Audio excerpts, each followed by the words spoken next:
We did it! Everyone, we did it! We finished the first semester! Oh my god, it's amazing! Oh, wow, it's truly an honor. I'd like to thank all the little people, my oh, I just, wow. Yeah. Hello, David.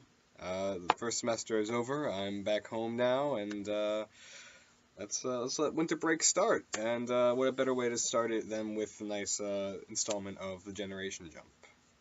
Hey.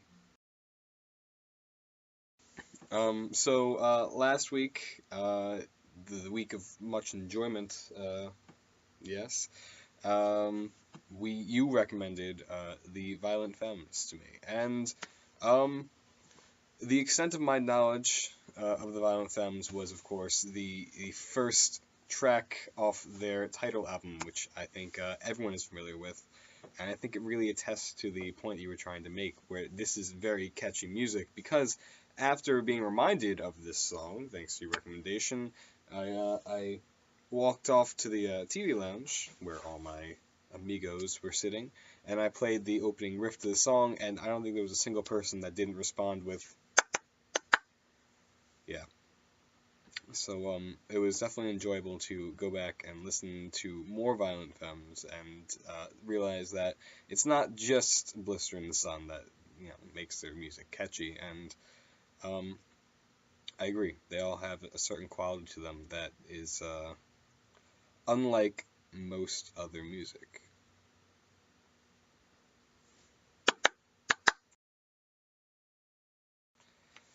Um, and that short review will bring us to my next recommendation. And I was sitting around thinking before that it's really a shame that I can't recommend to you my favorite band, the Foo Fighters, because they're just, the Foo Fighters, and everyone's at least vaguely familiar with their music.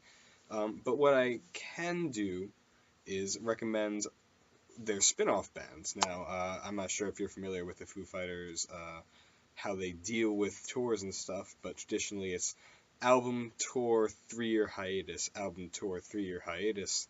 And during the 3-year hiatuses, every single member of the Foo Fighters has 1 or 2 or up to 4 side projects to work on that they all enjoy. So this week I'm going to recommend to you my favorite side project from the Foo Fighters members. And that would be none other than Taylor Hawkins and the Coattail Riders. Now, Taylor Hawkins and the Foo Fighters is, of course, the drummer, the shirtless guy with the high New Balance socks and athletic shoes that sits in the back, and sometimes does vocal harmonies. But in this band, he is the guy that sits in the back with no shirt, high New Balance socks, and athletic shoes that sings lead vocals. Yes, he is still the drummer, but he's also the lead vocalist. Now, the thing about Taylor Hawkins is that he is traditionally the Foo Fighters' the cover man. Like, whenever they play a cover of anything, Taylor comes to the front and he sings the song. So that's what he's totally into. He's totally into this old nostalgic music, and it's it's reflected very much so in the Coattail Riders. Yeah. So when I listen to this band, I think this is just another classic rock band, right? Because he draws directly from its influences. And, like, when you hear the guitars and the vocals on this music, you just immediately go to what this is directly from. Like, for example, on many songs on his second album, which is Red Light Fever, good one, you can distinctly pick apart the guitar parts that sound like Queen, and Queen is a giant influence on Taylor Hawkins throughout the writing of the album. And in one song, I bet you can guess which one, he even invites Brian May to play on the track, and it's a lot of fun. So yeah, Taylor Hawkins and the Coattail Riders. They have 2 albums. The first one is self-titled, Taylor Hawkins and the Coattail Riders, and it's a lot more technical with the drums and stuff. A lot more, like, experimentation, I would say. And then the second one, which I already mentioned, is Red Light Fever, which is much more throwbacky towards, older rock that Taylor himself grew up with and who he really adores. And it's really like a weird band composition because the other Foo Fighters, when they go off to their side project bands, they bring in like big names and stuff. But Taylor Hawkins, I think one of the guys in the band is his neighbor. He also has a guy he used to play with when he drummed for Alanis Morissette, and yeah, it's just like a real, like a basement project, like just friends playing together, and I think it produces a nice quality of music. Also, another thing with the band when you're listening to them, and this is more present on Red Light Fever, I think, like the band plays as like a unit. Like there are some runs, and mostly like at the beginning and the ends of the songs, where the guitar plays off the bass, and then the drums plays off the guitar, and it's just like this whole mesh of like, wow, they're really working together to create one tight knit piece. And yeah, yeah.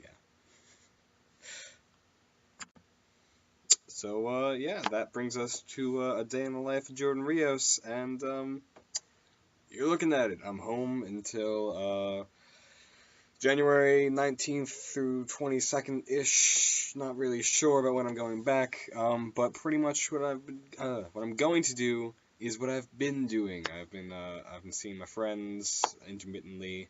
By intermittently, I mean every single day. I'm going to be playing a lot of my music, invite some people from college over, invite some people from high school over, have a nice little group. I would love to accept your invitation for dinner. It'll be quite the honor for me. Yes, thank you very much. I hope you're enjoying yourself upstate, and I will be enjoying myself downstate. I assure you. Yeah, the semester finished relatively smoothly. I have respectable grades. They're exactly what you would expect from a first semester, and you know. Happy holidays to you and yours, and I look forward to speaking to you in this matter once again next week. Thanks. Also, side note, Cornell is a very unsafe place for pedestrians. You would expect them to like be right on it with the snow, like shoveling paths like that before snow accumulates, but everywhere I go, I see these signs. And then that leads to frozen gorges and icy paths and lots of people falling outside dining halls and humor for everyone. But yeah, snow's the worst. So